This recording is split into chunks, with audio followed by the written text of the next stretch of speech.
dos crimes não tem proporção com o silêncio sepulcral que fizeram com esse jornalista, embora alguns jornais falam.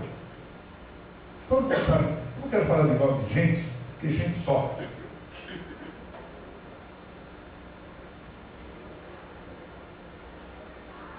Eu não suporto o corporativismo, portanto, das outras corporações. Agora, quando mexer com o professor, fala comigo. Porque eu não acho legal, entendeu? Aparece um professor aí que diz assim, não, o professor brasileiro sabe da aula. Pô, Zé, para com isso, deixa de dizer bobagem. Vamos encarar isso seriamente. Ou seja, eu já brevo o assunto, porque eu não sei se passo a vocês o que eu quero dizer. Nós somos, na nossa cabeça, corporativizados. O Vanderlei Guilherme tem um conceito muito interessante da cidadania regulada. O cidadão é o cidadão perante a lei do Estado, a lei geral, a lei universal. A cidadania regulada é a cidadania do engenheiro, é a cidadania do professor, é a cidadania do médico, é a cidadania... Compreende? Pois bem, é a cidadania corporativa, corporativizada. Esta cidadania corporativizada é uma cidadania de segundo grau, mas na nossa formação é a primeira. Na nossa formação. Até algum tempo atrás, não é? Filho de desembargador, não filho, filha, né? Solteira. O desembargador recebeu o salário do pai. Olha que fantástico. Eu era da minha turma, eu sou da minha turma. Eu não estava falando. Eu vou dizer o seguinte, a minha universidade em São Paulo, que é uma das duas universidades do Brasil, tem um percentual, que aqui da outra universidade paulista, de grande qualidade, que é a Unesp. As nossas universidades, e a Unicamp, têm um percentual na Constituição. Isso é corporativismo. Eu estou contra?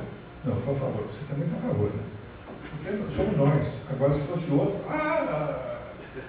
Porque, gente, nós temos que enfrentar isso. Agora, eu digo, enfrentar isso não significa sair por aí dando pontapé nas portas e etc. Nós precisamos enquadrar esse problema, é um problema para ser equacionado corretamente. Eu não sei como se resolve. Porque, certamente, se os percentuais das nossas universidades não estivessem na Constituição do Estado, elas não teriam uma estabilidade de crescimento que tem tido ao longo do tempo. Certo? Eu acho que tem... Outra coisa, há um percentual da educação carimbado na Constituição Federal. Isso é uma miséria educacional que nós tivemos. Tem que ter ou não tem que ter? Ou seja, nós temos que discutir essas coisas, compreende? Não basta dizer isso é corporativismo. Eu acho que a corporação, nas raízes, tem algo que é de defesa do conceito do cidadão. É quando ela se torna abuso que ela confronta com o direito do outro cidadão. Compreende? Não sei se... Ou seja, o critério da igualdade desaparece. Mas no início, ela surge como defesa daquele sujeito naquela profissão, é a corporação dos marceneiros, que tem que ter uma corporação porque eles são muito maltratados, etc. Ou seja, há um lado de defesa e há um lado de ataque nesse tema. E esse tema tem que ser estudado. Agora, houve um enorme crescimento das associações em geral, isso é um crescimento da cidadania, e esse ressurgimento do corporativismo tem um lado negativo que nós precisamos discutir, mas só podemos discutir em conexão com esse lado positivo que essas corporações têm, porque senão a gente joga a criança fora com água no banho.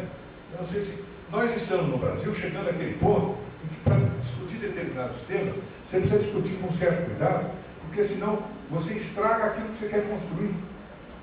Isso é que é o... Ou seja, significa que o país nesse sentido tem crescido muito.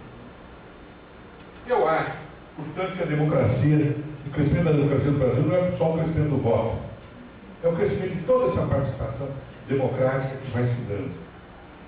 Agora, Tudo isso, na minha opinião, este crescimento da democracia, tem que ser levado em conta na hora em que nós fizermos a crítica da democracia. Democracia não é só voto. Ela é sistema partidário. Nós temos aí os partidos frágeis.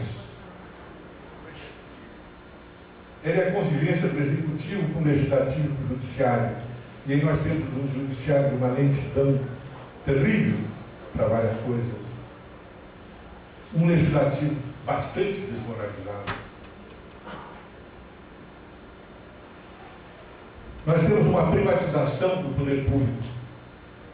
O que os americanos chamam de inside powers. Nós temos um monte em função desse crescimento do corporativismo. A distância entre representantes e representados aumenta extraordinariamente. Esse político que teve a frase infeliz de dizer: eu me lixo para a opinião pública. O político não pode dizer isso. Vocês lembram disso?